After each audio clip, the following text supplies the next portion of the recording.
Okay, getting back on the 64 Chevy C10 panel. I'm just picking up where I left off, patching the bottom of the firewall. Took me a little while to get that going. Yeah, it finally came together.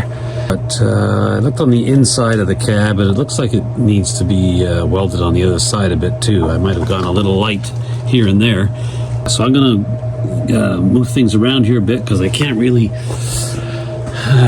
get the door open too wide here. I'm so close to the wall, kind of limited on space here. But yeah, I'm going to move things around and weld up the those two patches that I put on the inside of the cab. So let me get set up here and then I'll get back to you. Okay, yeah, so now I'm going to kind of get things organized here again because I got to shift the truck over a bit so I can get the door open.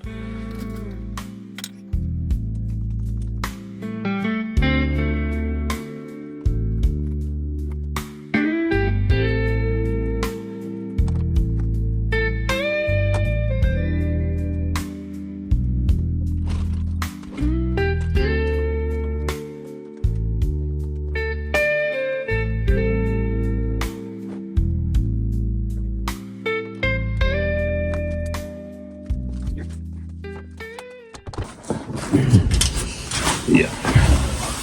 So yeah, here's the situation here. Let me flip you around so you can get a better look. Okay, so yeah, there's the two patches. And yeah, some of it, I mean, definitely some penetration there, but not everywhere.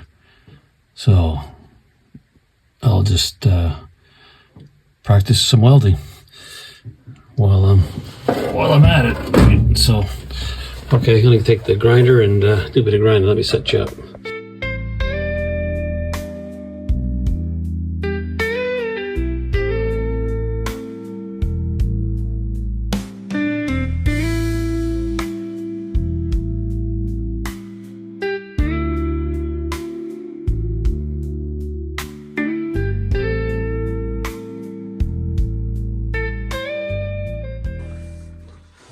Okay, that looks pretty good.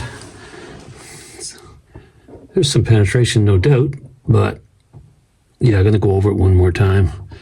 And obviously, at a later date, I'm going to have to do this here piece, but that's going to have a flange on it that'll weld to that. So that's kind of how the factory did it. So I'll follow their lead.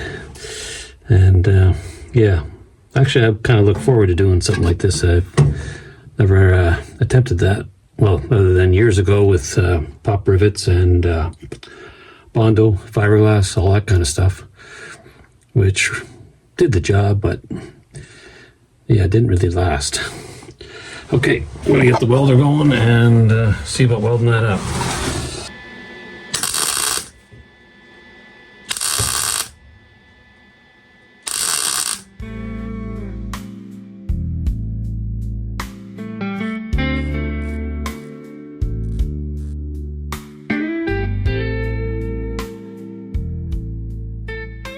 That's pretty good for floor patch, I think. Welded on both sides. Try and look a bit closer. Let me flip you around. You can see. That's definitely solid. All right, I'm gonna grind that down, and then that's the end of that one. So, okay, got that all ground down, and that's gonna be good enough for now. Till I move on to this section here a little later, but just want to get that firewall cleaned up. So. That's good. Thanks for watching, folks. I now realize the importance of making a good weld because you're not always going to have the opportunity to get at the back of a weld and give it some extra attention. So I'm going to have to try and step up my game a little bit here and get a really good weld on the surface, and I think that will serve me a lot better in the future, especially for doing panels on the outside of the panel truck itself. So yeah, every time you do a little bit more, you get more experience, and having to go back and weld on this firewall patch has kind of showed me I got to do a better job. So I'm just going to keep welding and learning and carry on from there. So once again, thanks for watching. I appreciate everybody subscribing and sharing my videos and watching. So that's, yeah, it's just great, and I'm having a lot of fun, and at the same time I'm learning, so I'm really happy about that. So anyways, we were supposed to be doing the cowl on this video, but had to take care of that floor patch there and make that right. So next episode we should be back on the cowl, and that's going to be a challenge in itself. It's somewhat difficult, I believe, to replace cowls. And so I'm kind of looking forward to the challenge, and I hope that you know, my welding gets a little bit better as I go along. So anyways, thanks again for watching, and I hope to see you on the next one.